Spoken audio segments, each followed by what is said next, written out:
Welcome back dito sa channel natin. Sa nakalipas na mga taon, dalawang super tall buildings ang itatayo sana dito sa ating bansa. Ang Sky City Tower at ang The Icon Tower sa BGC. Anong nangyari, bakit hindi natuloy ang dalawang mega project na ito? Andito tayo ngayon sa intersection ng EDSA at Ortigas Avenue. Dito yung proposed location ng isang super tall building na itatayo sana, ilang dekada na ang nakakaraan, ang Sky City Tower Project.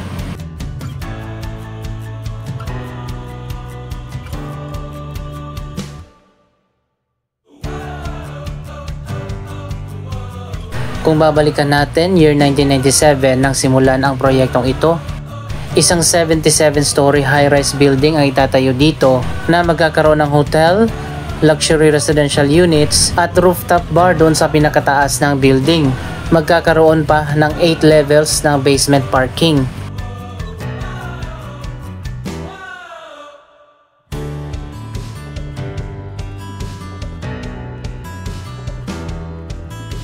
Andito na tayo sa location kung saan itatayo sana ang Sky City Tower, ang proposed tallest building in the Philippines noong late 90s. Siguro nakita nyo na itong malalim na hukay dito sa kanto ng EDSA at Ortigas Avenue kapag nakasakay kayo ng MRT3.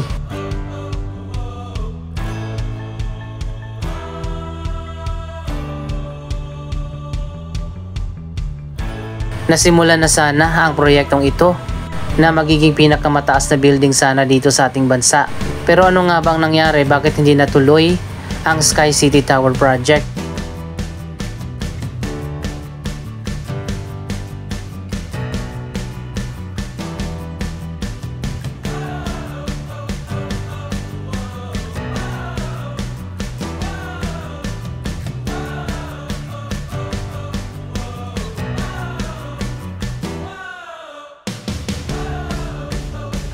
Noong sinimulan ang proyektong ito ng San Buena Realty and Development Corporation, kapartner ang EGI o Eganson Incorporated, sunod-sunod yung iba't ibang mga issue na nagiging hadlang para ituloy ang proyektong ito. Una, ang pagtutol ng mga homeowners sa kalapit na subdivision na naging simula ng sunod-sunod na mga legal battles na naging dahilan para itigil ang construction ng proyektong ito.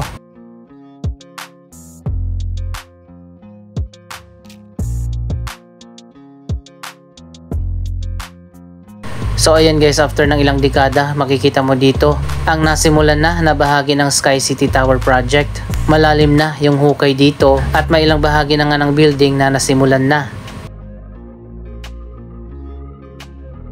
Ilang dekada din ang inabot ng mga kaso hanggang noong year 2001, umabot na ito sa Office of the President at umabot na rin ang mga kaso sa Court of Appeals. At pagkalipas ng 9 na taon, umabot na ang kasong ito sa Supreme Court. Noong January 2010, sinabi ng Supreme Court na tama ang desisyon ng Court of Appeals na pumabor sa mga developer ng Sky City Tower Project. At noong March 2010, naglabas ng final decision ang Supreme Court at ito'y nagsasabi na pwede nang ituloy at wala nang magiging hadlang sa Sky City Tower Project.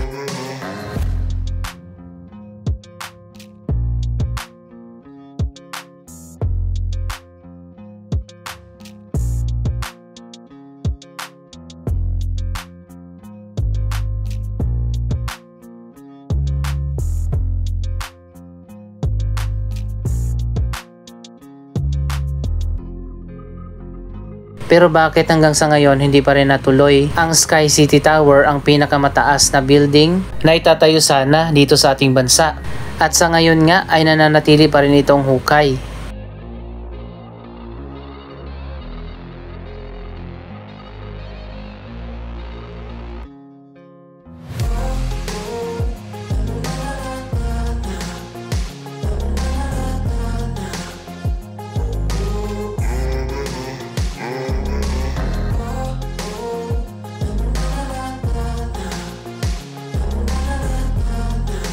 Ayon pa sa huling update ng developer ng proyektong ito, malaki ang naging pagkalugi nila dahil nga hindi natuloy at inabot na ng 10 taon, hindi pa rin nasimulan at natapos ang proyektong ito. Umabot sa 500 million pesos ang nalugi sa developer dahil nga sa hindi natuloy na proyekto ang Sky City Tower Project. Yan ang dahilan kung bakit hindi pa rin maitayo hanggang sa ngayon ang 77-story na pinakamataas na building sana dito sa ating bansa.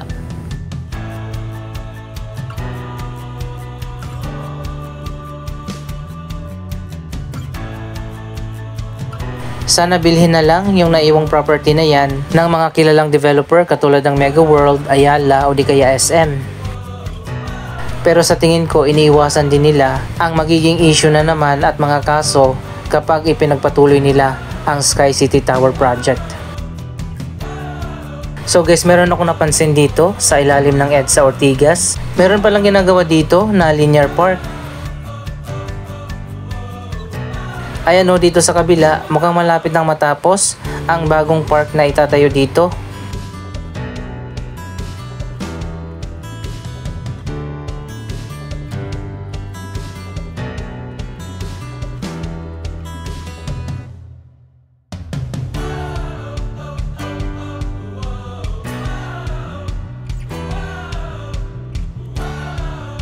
Maganda pala itong proyekto na ginagawa ng MMDA dito sa ilalim ng EDSA Ortigas.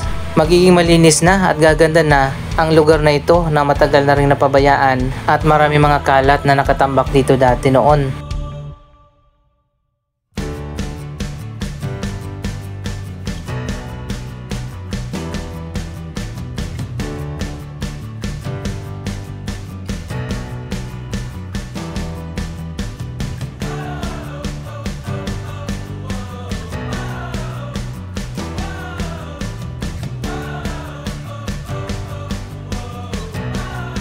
Ayan, ito naman yun sa kabilang side, patuloy pa rin na ginagawa yung bagong park garden project ng MMDA.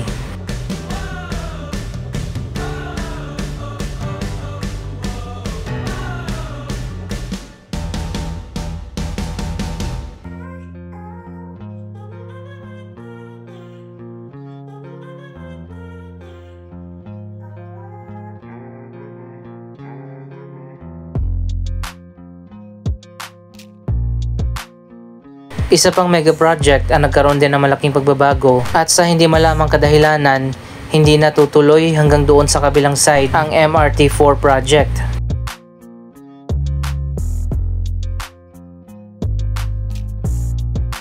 Para sa mga hindi pa nakakaalam, hanggang dito na lang sa kanto ng EDSA ang itatayo na MRT4 project.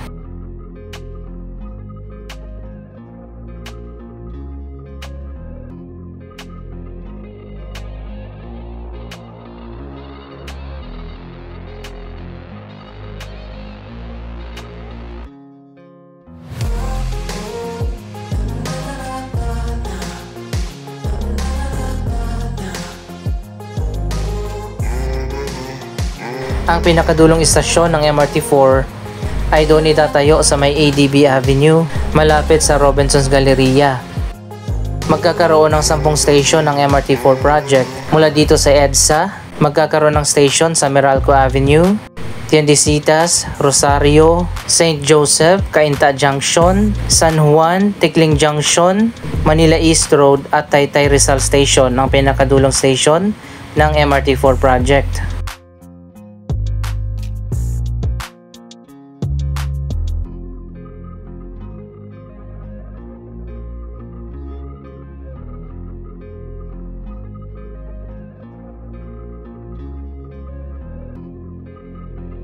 Inaasahan na sa year 2024 pa sisimulan ang MRT4 project, isang bagong railway line dito sa Metro Manila.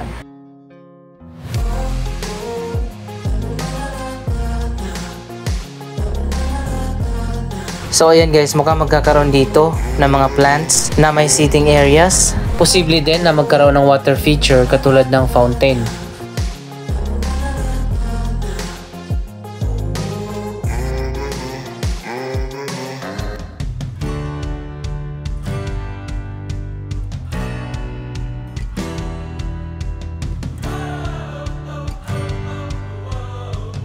Balikan na lang natin ang proyektong ito kapag natapos na. Puntahan naman natin ngayon ang location ng isa pang super tall building na itatayo din sana dito sa Bonifacio Global City, ang The Icon Tower. Andito na tayo sa may Uptown Bonifacio area. Pupuntahan natin mamaya ang proposed location kung saan itatayo ang The Icon Tower dito sa BGC at bakit hindi rin natuloy ang proyektong yon.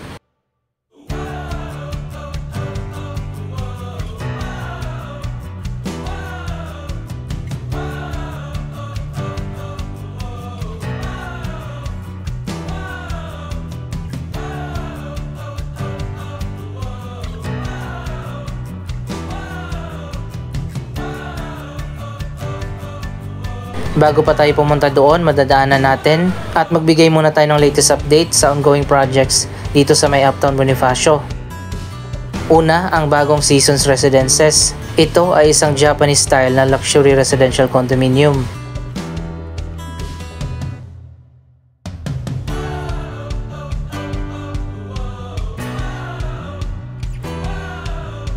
Ang The Seasons Residences ay 4 na residential condominium. 3 sa mga residential tower ay naitayo na at ang 4th tower na lang ang kasalukuyan pang ginagawa.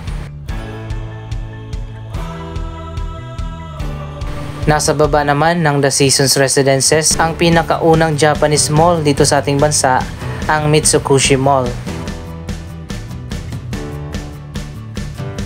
Ilang buwan na ang nakalipas mula nang binuksan ang Mitsukushi Mall. Pwede na kayong pumunta dyan at mag-shopping sa pinakaunang Japanese mall dito sa ating bansa.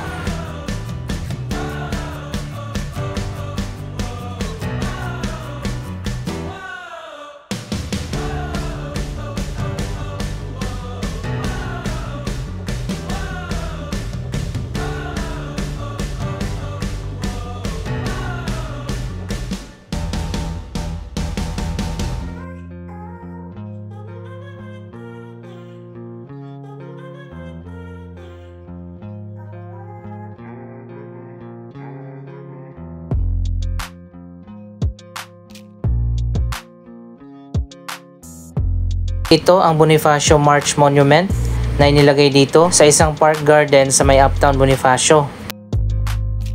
Patuloy pa rin na itinatayo ang mga bago pang developments dito sa Uptown Bonifacio.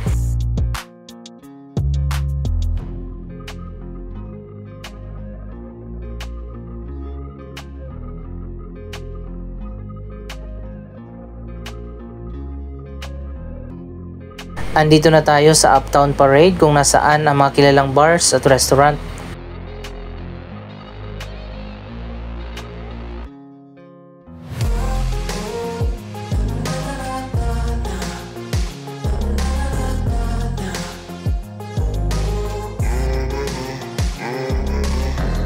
At dito naman sa kabila ang pinakasentro dito sa Uptown Bonifacio, ang Uptown Mall.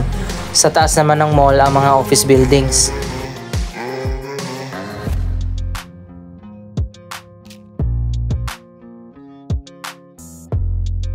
Nasa likod lang ng Uptown Mall yung location na tatayuan sana ng The Icon Tower.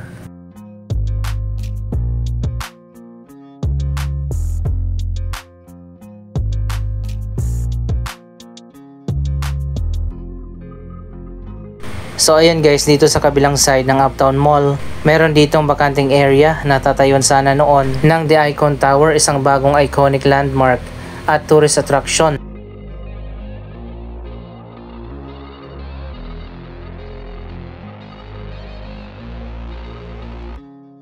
Kung babalikan natin noong year 2017, ang BCDA o Bases Conversion and Development Authority nagpagawa ng design contest para sa itatayo na isang iconic building na magiging bagong tourist attraction at landmark dito sa Bonifacio Global City.